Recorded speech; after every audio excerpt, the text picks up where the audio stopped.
Soundstripe. Trying to get a lot of dough. Anything is possible. Turn me up in the headphone. Soundstripe. Yeah. Trying to get a lot of dough and dirt through all the obstacles, cause anything is possible. Yeah. Oh man, I got a lot of goals. Stack that bread and by my nose. Anything is possible. Yeah. Trying to get a lot of dough and dirt through all the obstacles, cause anything is possible. Hey. Oh man, I got a lot of goals. Stack that bread and by my nose. Anything is possible. Welcome back to the XandOSports Show. I'm your host, Ricky G. Stanley. Hope everybody's doing well. Sports world is going bananas with trade rumors, etc. Also, you have the NFL training camp. High school kids are signing to big-time college programs. However, we're going to stick with the foolishness in the NBA right now. Unlike a lot of these other shows, they have knee-jerk reactions and just jump right on the internet and then, give what they think is going to happen. Nope, not here. Not at the XandOSports Show. But the foolishness is surrounding the player by the name of Kevin Wayne Durant. I've been trying to put my finger on it, and is this something isn't right about this young man? Well, it is the fact that he's been bounced around from organization to organization, and everyone keeps saying he is the best player. But what classifies you as the best player? If you want to break it down, let's look at is it winning? Because he's had winning records, right? But has he won anything? At Golden State he did. But at Oklahoma City, he had several chances, never could get there. So you move on to Golden State. He won there. He had a mediocre record, in my opinion, to the Brooklyn Nets this year. So he has the ability to win. But what does that classify you as the best player? Nope. All right, so let's look at scoring. The scoring classify you as the best player in the NBA. And I would say 70% of the NBA can score anytime they want. Most of these guys are a walking bucket. Now, I ain't saying they dropping 30 a night, but most of these guys can blow by and get a basket anytime they want. So what separates Kevin Durant from all the rest? I say it's not winning because everybody wins on his watch. It's not scoring because everybody can score. And we're like, oh, well, does he make players around him better? No, that is not a strength of Kevin Durant's. And just thinking about it, if you look at the players around him, these guys are stars too, so you would think he would automatically win a championship. That's absolutely wrong. So I say all that to say is that Kevin Durant is in the media for all the wrong reasons. He's trying to demand a trade out of Brooklyn right now. So let's go down the storyline. He went from Oklahoma City, where he which I don't understand. He left Oklahoma, and he had a great team there. He had Russell Westbrook. He had, at one time, he had James Harden there, which was James Harden was coming off the bench with 26 points. You had M'Baka, and you had Kendrick Perkins, which nobody's going to say he's a top 5 player, but I never understood why he went from one organization to another. And in my opinion, it seems like he's jumping ship soon as it gets tough. This is from looking from the outside. I'm not in those exec board meetings or talking to him on a regular basis. But it's just like when it gets tough, he jumped ship. He couldn't get over the hump with OKC with Russ. Okay. And everybody's like, well, Russ was a ball hog, and Russ was trying to show that he can play, and he was elite. Okay. He agreed to team up with Golden State. I say agreed because it was a benefit for both parties. Golden State was like, hey, we just went 73-9, and we ran through the league, but we came up short in the championship. If we can get a top 10 player at that time, top 5 player to add, why not? So it was like a win-win for Golden State. It was like, oh, we did well last year, but we're gonna do even better this year. So why not? But he got there, won 2 championships. I felt like he said that he didn't get the love that Steph got, and which you won't. They drafted Steph. Steph brought them their first championship in several years. There's no way that you was going to get the same love that Steph got, and he's been their guy since day one. You played against Steph the previous year, and he beat you in the playoffs. So it just goes back to he felt like he was the best player on that team at that time. And to be honest, he had the most gifted talent but I still didn't have him as the best player. Like, they was like, oh, he can get a bucket anytime he want. He can get a shot up anytime he want. You know who else can? Steph Curry at 6'3". Ain't too many people just walking up blocking his shot. He can get it off quick. He can get it off on anybody. He can finish at the cup.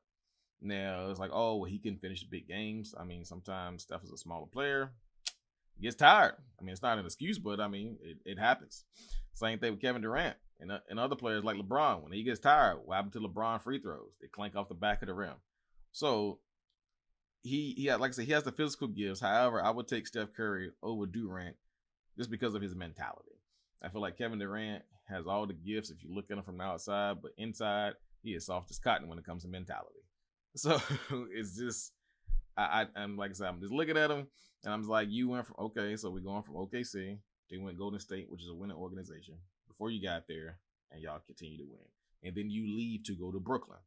So the fact that he leaves to go to Brooklyn, and I'm like, what made you go to Brooklyn? You leaving a win organization to a team that's new and still ain't won nothing? Okay. But while he was there at Golden State, I felt like he came in as the role he's supposed to have been what Harrison Barnes is supposed to have been, which is a third option in scoring. And Kevin Durant in that role, I felt like he elevated his game. A, he was a very good wing defender. 2, he was starting to get into the paint and dominate smaller defenders. And 3, he had spacing so he can get any shot he wanted. And so he did help the team out a lot. But the fact that once he left, several years later, they still turn around and won a championship, as you saw a couple weeks ago. So I don't get the argument where they're saying that he's still the best player in the league and everybody should want him. If I'm a GM, I would not. And the fact that you're bounced around from one organization to another, that means something is going on that we don't know about. And there's no way you can tell me you're going to leave 2 winning organizations to go to Brooklyn. And then, first of all, even with Brooklyn not being the team that Golden State was, I would be pissed as Brooklyn because the fact that we paid you to sit out that first year because you're coming off an Achilles injury. So we signed you to, $154 million. The first year, you pretty much sat out. The second year, you healed up and you still played. Third year, now you're trying to force your way out. But the thing is, he wouldn't sign with Brooklyn unless Kyrie came. So then they bent over there. And then the fact that he turned around and then he signed Kyrie. Then he needed another star. They got all these guys. They got Blake Griffin. They got DeAndre Jordan paid. They even pulled LaMarcus Aldridge out. They had a lot of players. And the thing is, it doesn't matter when you're a star. Stars play with whoever's on the court. I don't care about injuries or none of that. And I feel like he came up short once again. And the fact that now he's forcing his way out after they've done all of that for him. As another organization, I'm looking like, I'm not touching this dude with a 10-foot pole. There's no way. I don't care how much he can shoot because I'd rather play against him than with him because he can win and do well in the regular season. But clearly, he ain't won nothing without Golden State. So he didn't do it with Brooklyn either. So what do you think he's going to do with another organization? And it was like, oh, he can go to the 76ers. No, he's not going there. They've been trying the process for 10 years. They still haven't won. If he goes to the Suns, they're going to have to give up Devin Booker possibly. But I don't think, even with Devin Booker, I don't think he'll fit into their culture. They're a winning organization, but I feel like they're a little young and the coaching is just not there to get them over the hump yet. I feel like they have enough players, but with Kevin Durant, will they help their chances for a championship? I think it will. But they ain't going to win because of him, I tell you that. Because if they need him to win it for him, I don't think he can do it by himself. I mean, could Phoenix win a championship? Yes. But in the respects with other teams, he still has to go through the West. And I feel like, even though I'm a Lakers fan, I don't think they would get past us in a 7-game series. But if you're traded out from an organization, that's different. It's like, hey, Allen Iverson, I know you're a little long on the tooth.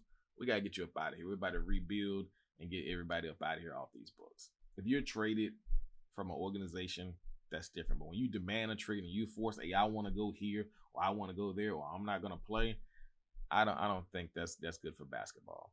I know these guys think they have the leverage now, which they do, but it's just the fact that it's bad for basketball because you're setting a precedent for guys coming behind you. So with that being said, if he was traded, that's different. But when he hit the free agency and he decided where he wanted to go, cool. But not only did you not build an organization or make organizations better, you made them worse. Because now I think Brooklyn's going to be strapped for cash if somehow they traded him and try to get younger players. But there's no way if I'm Brooklyn, I'm letting you go. I don't care if you sit out the whole year. You ain't going nowhere if it was up to me.